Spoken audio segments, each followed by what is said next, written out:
Thank you. Good afternoon, and thank you for attending my lecture recital on Roger Dickerson's Essay for Band, an examination using the analytical techniques of Paul Hindemith. The purpose of my lecture recital is to provide an analysis of Roger Dickerson's Essay for Band following the methods espoused in Paul Hindemith's book, The Craft of Musical Composition. Dickerson admired Hindemith's musical compositions, and Essay for Band embodies the Hindemithian sound. The influence of Paul Hindemith's musical style is evident in Essay for Band's harmony, melody, and its treatment of the progenitor tone and its closely related tones. Roger Dickerson, born in 1934, is an African-American composer, educator, and pianist from New Orleans.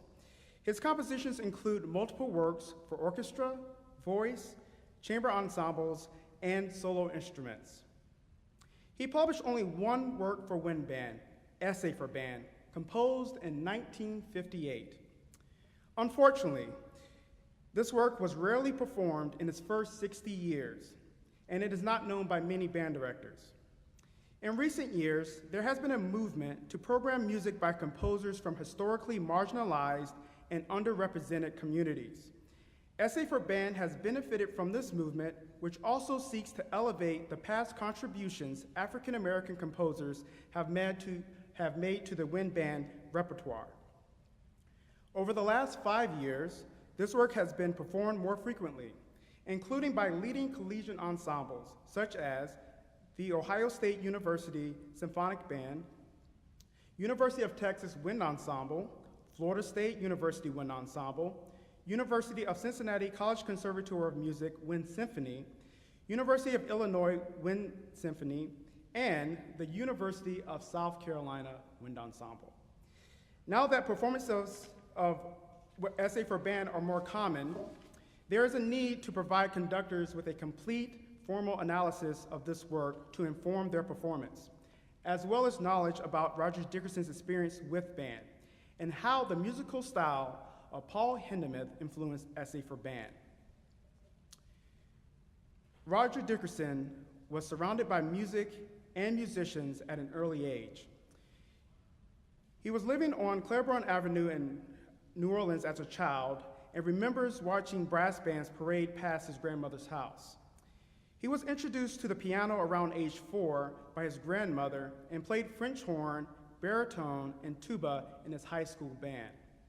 His uncle, Wallace Davenport, played trumpet with Count Basie Jazz Orchestra and toured with Ray Charles. Davenport was the first to introduce Dickerson to harmony, counterpoint, and orchestration. As a teenager, he started studying composition and performed in the French Quarter jazz clubs with his band, Roger Dickerson and his Groovy Boys. His group also played gigs in New Orleans on weekends and after school. A prominent member of his band was Ellis Marcellus, father of Wynton and Bradford Marcellus. Dickerson first met Ellis Marcellus in middle school, and they shared a lifelong friendship based on their love for music. He attended Dillard University, a historically black university in New Orleans, and graduated with his Bachelor of Music degree in 1955. Since he was influenced by the music of Bach, Mozart, and Haydn, he took German language courses while at Dillard. Then he went to graduate school at Indiana University in Bloomington, Indiana. This was the first time he had formal lessons in composition. He was eager to learn under the guidance of Bernard Haydn, a well-known German composer, chair of the composition department at Indiana University, and a student of Paul Hindemith. Dickerson earned his Master of Music degree in composition in 1957. After graduate school, Dickerson was drafted into the U.S. Army and served from 1957 to 1959. He was first stationed at Fort Chaffee in Arkansas for several months. While in Arkansas, he was a musician of and arranger for the Army Band and played double bass for the Fort Smith Symphony Orchestra. Essay for Band was composed during Dickerson's military service. The piece was first performed by the 449th Army Band at Fort Chaffee in 1958 and dedicated to Sergeant First Class Brown, the director of the ensemble. After his time in Arkansas, he left the segregated South for Europe. He was a member of and composer for the United States Army Europe Band at Army headquarters in Heidelberg, Germany. His new post exposed him to entirely new places around the world, including Berlin, Copenhagen, Holland, and Beirut. In 1959, his tour of duty ended, and he was awarded Fulbright Fellowships in 1959 and 1960 to study composition with Karl Schiska and Alfred Uhl at the Akademie für Musik und Darstellende Kunst, the State Academy for Music and Acting in Vienna, Austria. In Vienna, he met Howard Swanson, an African-American composer who was also known for setting the poetry of Langston Hughes to music. Dickerson later wrote his own composition to Langston Hughes's The Negro Speaks of Rivers. While on his Fulbright Fellowships in Vienna, and years after Essay for Band was composed, Dickerson met Paul Hindemith on 2 occasions. They first met and bonded over their mutual relationship to Bernard Haydn at a radio station. Their second meeting occurred a year later at a concert at the Musikverein, where the Vienna Philharmonic was honoring and celebrating the 65th birthday of Paul Hindemith. Dickerson visited Hindemith's green room after the celebration and was surprised by Hindemith's memory of their first meeting at the radio station. These 2 meetings were special moments for Roger Dickerson, and they had a lasting impact on him. After completing his Fulbright Fellowships, Dickerson wasn't eager to return home to the United States. As with many African-American artists during this time, Europe offered Dickerson a sense of freedom that was rare in the segregated South. Nevertheless, he returned to New Orleans in 1962 to teach, compose, and perform jazz piano. When he arrived back in America, Dickerson felt that his future compositions should reflect his cultural heritage.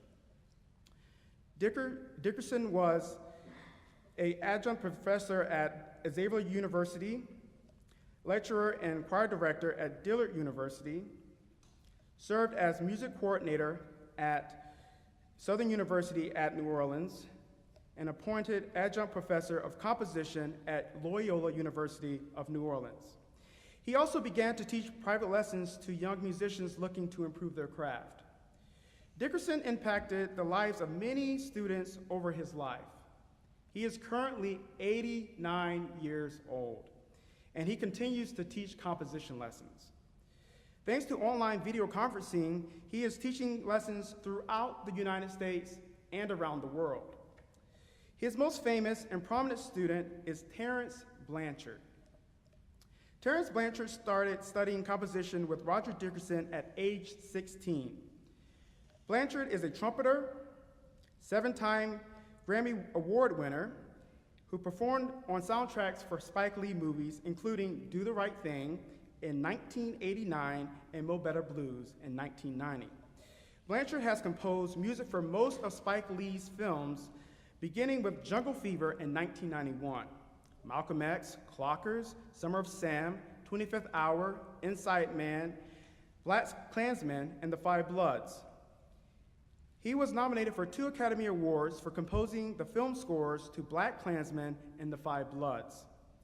Most recently, he composed the film scores to One Night in Miami, directed by Regina King, and The Woman King, directed by Gina Prince Bythewood, and starring Viola Davis. The Metropolitan Opera in New York has been around for 134 years. For its first 132 years, it did not stage an opera by an African-American composer. In 2021, an opera by Terence Blanchard was the first opera by an African-American composer staged by the Met. Fire Shut Up in My Bones is an opera based on the memoir of Charles Blow. The Metropolitan Opera recording of for Fire Shut Up in My Bones won the 2023 Grammy for Best Opera Recording. In an interview regarding Roger Dickerson's impact on him and his music, Terence Blanchard said, "When my opera went to the Met for the first time last year, I was really blown away and emotionally overcome with the notion of, if I hadn't had Roger in my life, where would I be?" Although he was the first African American to have his opera staged at the Met, Blanchard stresses that he was not the first talented enough to do so. He pointed to the uniqueness of Dickerson's work and excellence as a composer. In the same interview published last month, on August 8th, Terence Blanchard also said, "The problem with being a classical composer and an African American is that you don't get to have your music played as much as everyone else." Roger Dickerson composed for various ensembles over his career. Essay for Band is his only published work for wind band. He composed vocal works including The Negro Speaks of Rivers for soprano and piano in 1961. He composed the following works shown here for chamber ensembles and solo instruments. For orchestra, he composed Concert Overture, a musical service for Louis, Orpheus and his slide trombone, New Orleans Concerto for piano and orchestra.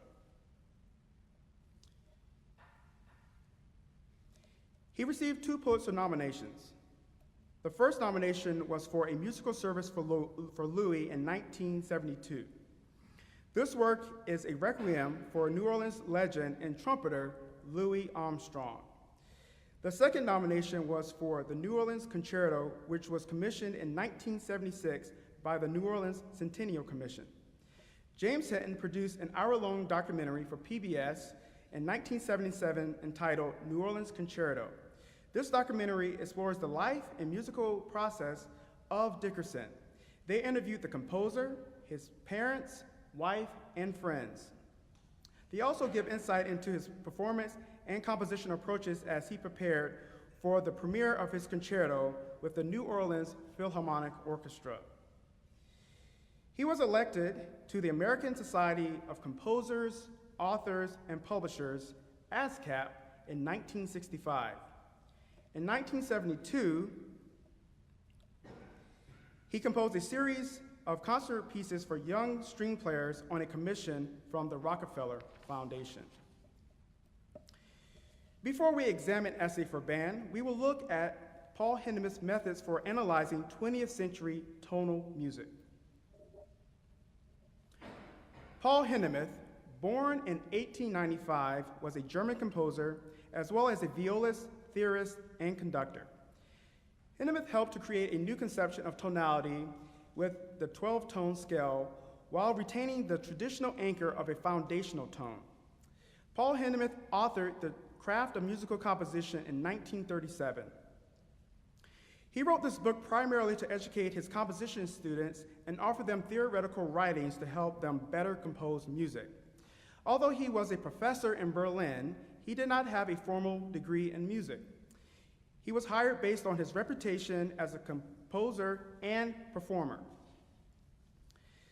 Hindemith also wrote his book because he thought composers were overlooking tonality in the first 3 decades of the 20th century. Hindemith was a neoclassicist, and he valued clarity and order. He believed that tonality held music together and allowed the listener to understand music.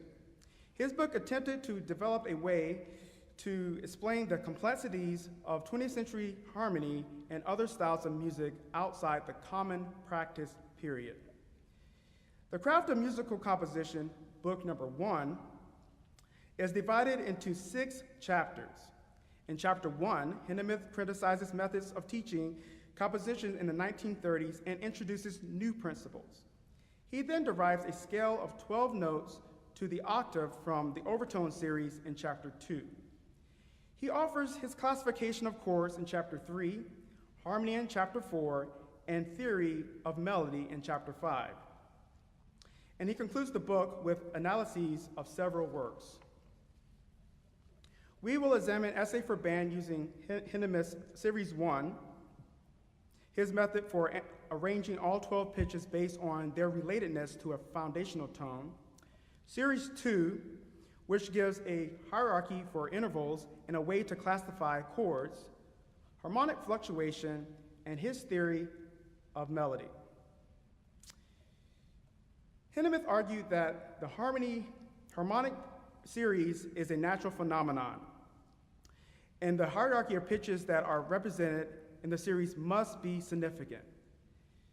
The major triad is formed from the fourth, fifth, and sixth partials of the harmonic series. This natural occurrence was used to support his belief in tonality and the major triad. Hindemith also uses the harmonic series to construct his version of the chromatic scale. Series 1 forms the basis of Hindemith's philosophy of music construction. He calls the tonic or central pitch the progenitor tone. The progenitor tone is the most important pitch of Series 1. All other pitches are arranged based on their relatedness to the progenitor tone. Shown here, pitches to the left are most related to the progenitor tone, and pitches to the right are the least related. You are looking at Series 1 for essay for band. F is the most important and central pitch for the composition. We will see how Roger Dickerson uses the progenitor tone, F, and its most closely related pitches throughout essay for band. Series 2 lists the order of best intervals. The root of a chord is the root of its best interval. The best intervals are shown with red arrows pointing to the left. The roots of fifths, thirds, and sevenths are their lower note. The roots of fourths, sixths, and seconds are their upper note, and the root of a triad is undefined. Once the best interval is identified, you can then determine the chord's classification and chord root. Hindemith also uses Series 2 to classify chords. For his method, a chord is a group of at least 3 different tones sounding together. He classifies chords into 2 main groups in his table of chord groups. Group A contains chords that do not have a tritone. Group B contains chords with 1 or more tritones.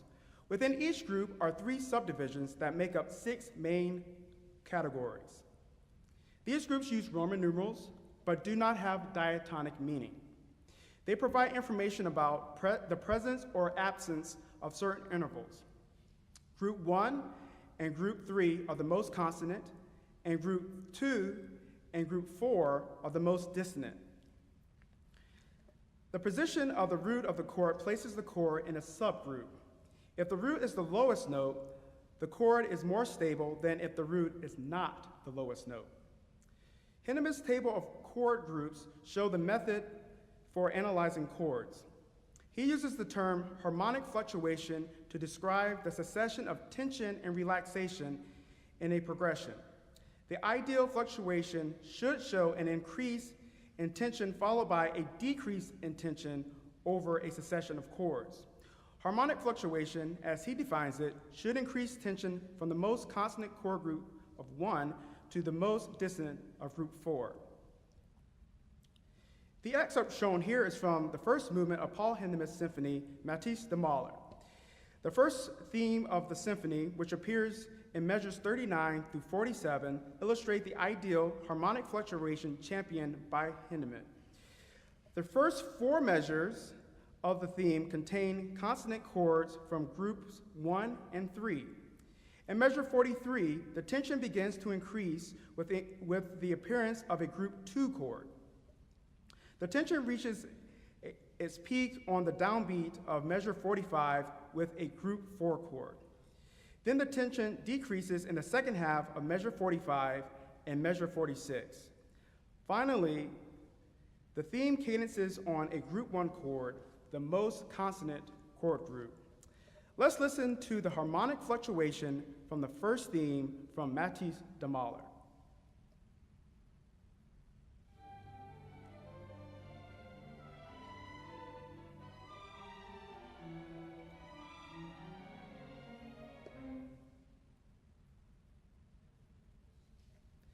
In Chapter 5 of The Craft of Musical Composition, Hindemith describes a theory for melody.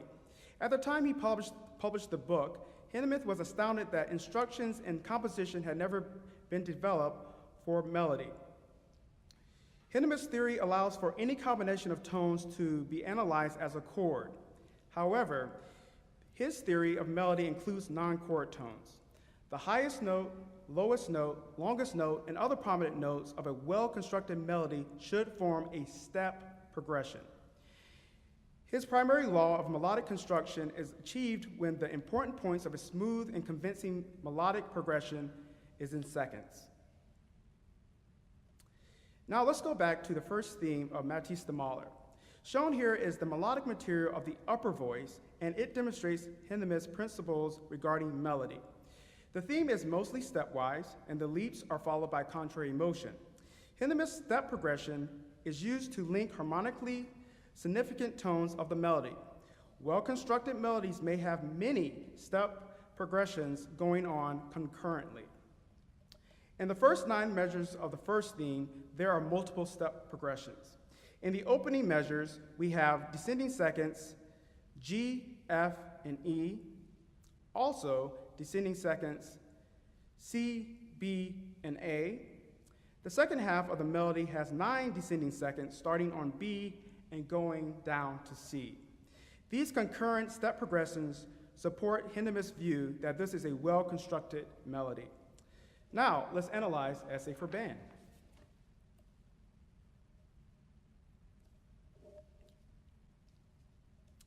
Essay for Band is a 10-minute composition with 255 measures. The Hindemithian sound of this work can be attributed to Bernard Haydn, who was Dickerson's composition professor at Indiana University and former student of Paul Hindemith. Haydn and Dickerson both incorporated gestures from the Hindemithian sound world in their compositions. Dickerson's Essay for Band uses quartal melodic gestures, diatonic chords, which avoid triadic formation, and neoclassical counterpoint. The instrumentation for Essay for Band includes the following instruments: 2 flutes, oboe, bassoon, E-flat clarinet, 4 B-flat clarinets, bass clarinet, 2 alto saxophones, tenor saxophone, baritone saxophone, 4 cornets, 4 French horns, 3 trombones, bass trombone, baritone, timpani, bass drum, cymbals, and side drum. Although Hindemith's musical vocabulary is clearly present in Essay for Band, Hindemith never titled a piece an essay. The term essay was invented by Samuel Barber and first used for his 3 essays for piano. He later went on to compose 3 essays for orchestra. As with a written essay, a musical essay develops a single melodic thesis over a 1-movement work. All musical essays are absolute, meaning they are non-representational and non-programmatic. So, a musical essay is the development of a complex, well-reasoned, thoughtful work drawn from a single melodic thesis. We will begin our analysis of Essay for Band by first analyzing the most important element of a musical essay, the main subject. The main subject for Essay for Band is stated, transformed, and developed over the entire work. The main subject, or principal theme, for Essay for Band first appears fully in measure 19.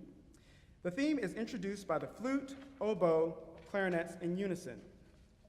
The subject is a continuous melody that can be divided into 4 distinct motives.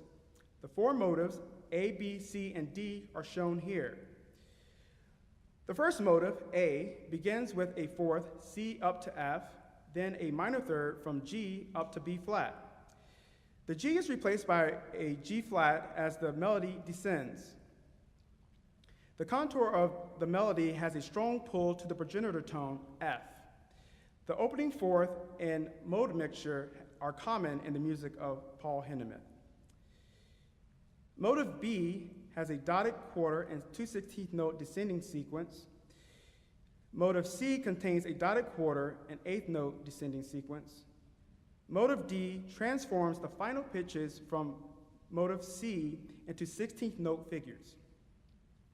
The melodic materials of motive D also form the octatonic 1-2 collection. Now let's examine essay for band using the principles of Hindemith's theory for melody. The melody is mainly stepwise and contains sequential material. When we do a step progression analysis of motive A, B, and C, the most prominent notes descend in seconds from B flat to E.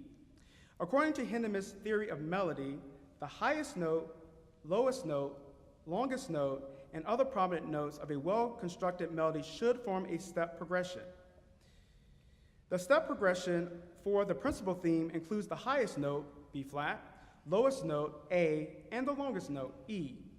Essay for Band's principal theme achieves Hindemith's primary law of melodic construction because the important points form a smooth and convincing melodic progression in seconds. Now, let's listen to the foundation of our musical essay, the principal theme.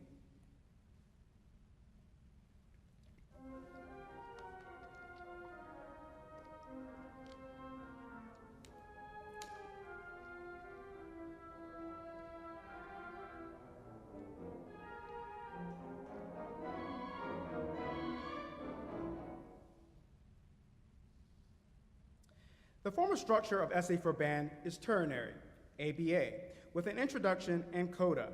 The piece begins with a slow and soft introduction in measures 1 through 16. The introduction foreshadows the principal theme with fragments of the theme appearing in various rhythmic alterations. The first two notes of the piece are the same notes of the principal theme, C and F. They are played by the bassoon and bass clarinet in the first measure, then sounded by the tenor saxophone and baritone saxophone in the second measure. Both groups play their opening lines in unison over a timpani roll marked pianissimo on the dominant. The opening lines are contrapuntal and marked espressivo. There is also mode mixture found, which foreshadows the principal theme with G and G flat, both tones serving as upper neighbor tones to F. At measure 8, Dickerson increases the tempo. Ascending fourths, recalling Hindemith, occur in the pickups to measure 9 in the French horns, pickups to measure 10 in the coronets, and finally in measure 11 by the flute, oboe, and clarinets. The introduction ends with a rallentando and crescendo to fortissimo on the third beat of measure 16. Let's listen to the first 16 measures to hear how Dickerson foreshadows the principal theme by using ascending fourths.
The A section, Allegro moderato, measures 16 through 65, is fugal, fast, and forceful.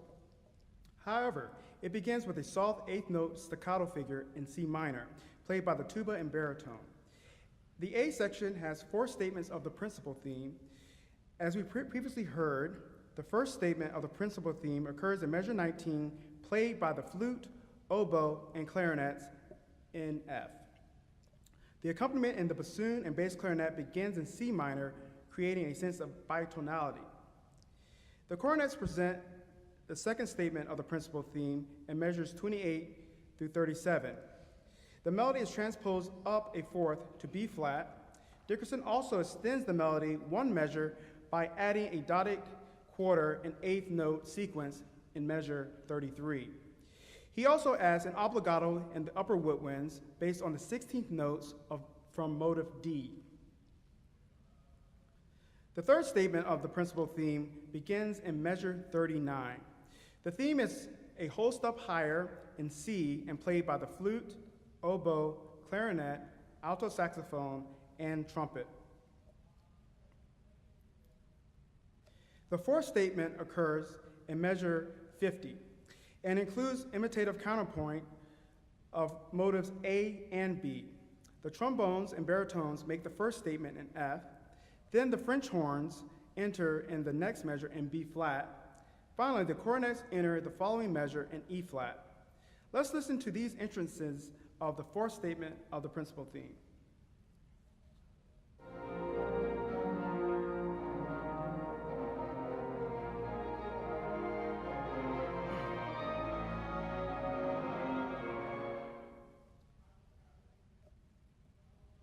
The B section, measures 66 through 115, is lyrical and slower than the fast and forceful A section. The section features expressive solos with simple accompaniment. Dickerson transforms the principal theme into a melodic lyrical solo. The longest and most exposed solo of the piece begins in measure 77 and played by the solo clarinet. This clarinet solo is a transformation of motive A and its accompaniment by baritone and trombones. Let's listen to how Dickerson transforms the melodic material from motive A into a lyrical solo for the clarinet.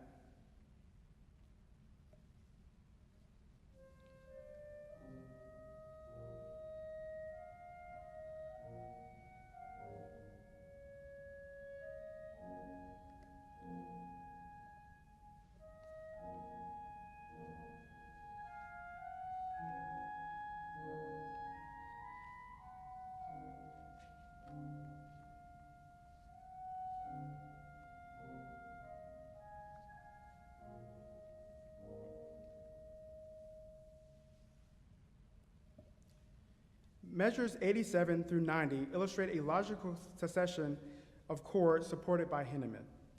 The progression begins with the consonant chords from group 1, then the tension increases until it reaches the peak at a group 4 chord, the most dissonant chord group. Then the progression ends on a consonant group 3 chord.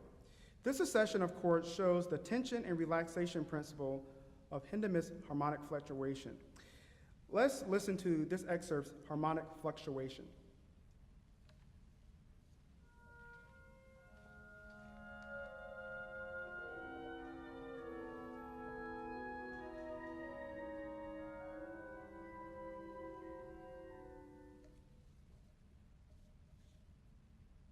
Later in the B section, Dickerson turns accompaniment material into melodic lines.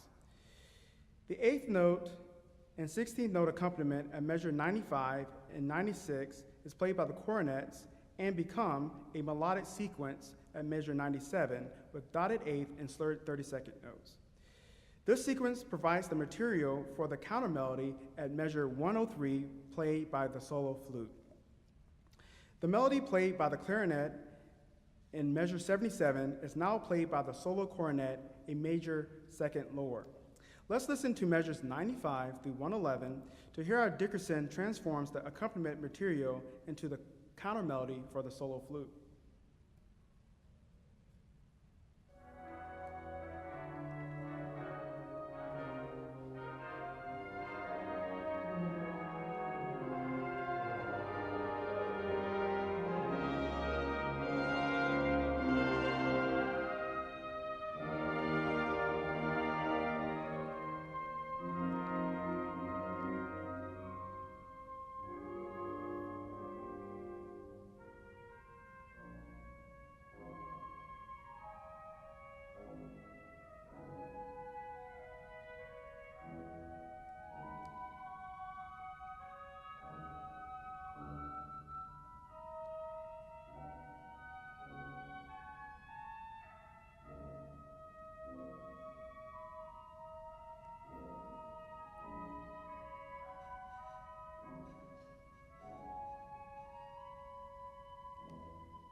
The second Allegro Moderato section begins as a transition away from section B.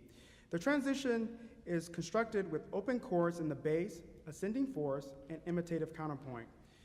The return of the principal theme is played by the cornets and accompanied by walking quarter notes in the low reeds and brass. The French horns play the second statement of the theme.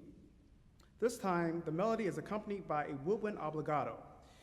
Like the first A section, there are 4 entrances in stretto. Towards the end of the section, the upper woodwinds and cornets play a driving 8th and 16th note ostinato. This repeated rhythm becomes the accompaniment to a 3-voice canon. This canonic material is based on motive A and B. At the end of the canon, there is a 2-measure accelerando that achieves a rhythmic modulation to the coda. The coda begins with the diminution of motive A, which is rapidly repeated in the French horns and lower cornets. This ostinato is repeated for the first 20 measures of the coda. Over this ostinato, the low brass and low reeds state an augmentation of motive A and motive B at measure 191. This augmentation of the melody occurs over 8 measures in contrast with its 2-measure original. The upper woodwinds state the augmented melody from the low brass and reeds in measure 199. Let's listen to the augmentation and diminution of material from the principal theme.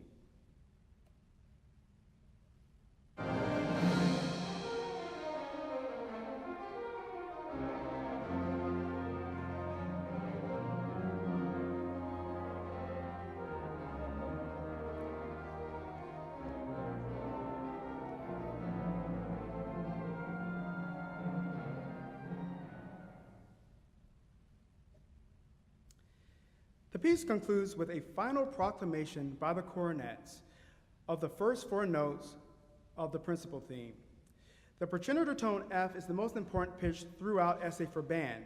However, Dickerson only has 1 F major triad in the entire composition, and it appears on the final chord. The arrival of the F major triad at the very end supports Hindemith's belief in tonality and the importance of the major triad. Let's listen to the final statement of motive A and the arrival of the only F major triad in Essay for Band.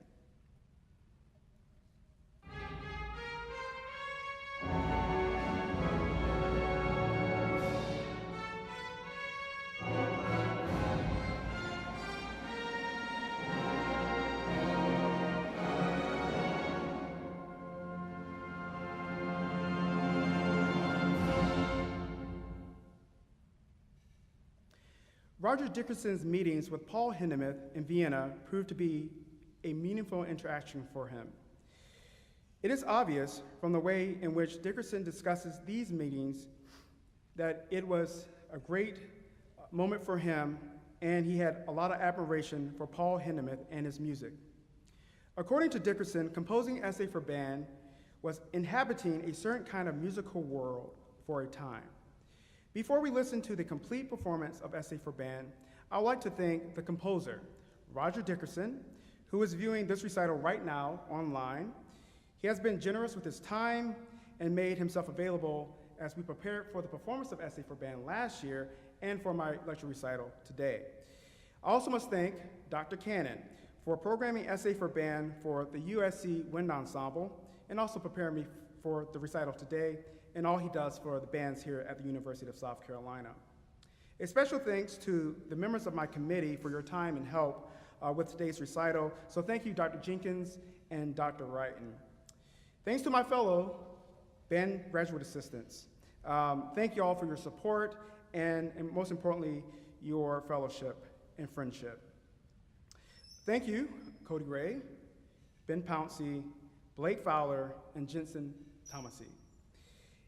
And thanks to the graduate assistants that were with me my first 2 years, but have graduated and won jobs and are with college bands around the nation. So a special thanks to Dr. Jamal Nicholas, Dr. Leah Sneed, Dr. Zach Deininger, and Dr. Andrew Paxig.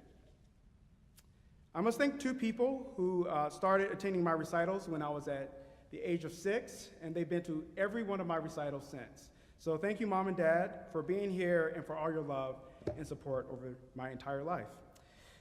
Finally, I would like to thank you all for being here today. I know it's very busy today at the School of Music, so it means a lot that you chose to be here with me.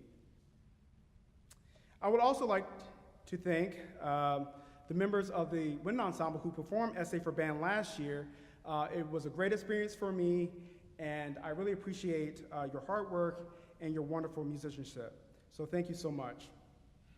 We will conclude the recital with the University of South Carolina Wind Ensemble performance of Essay for Band from September 18th, 2022.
Here you go.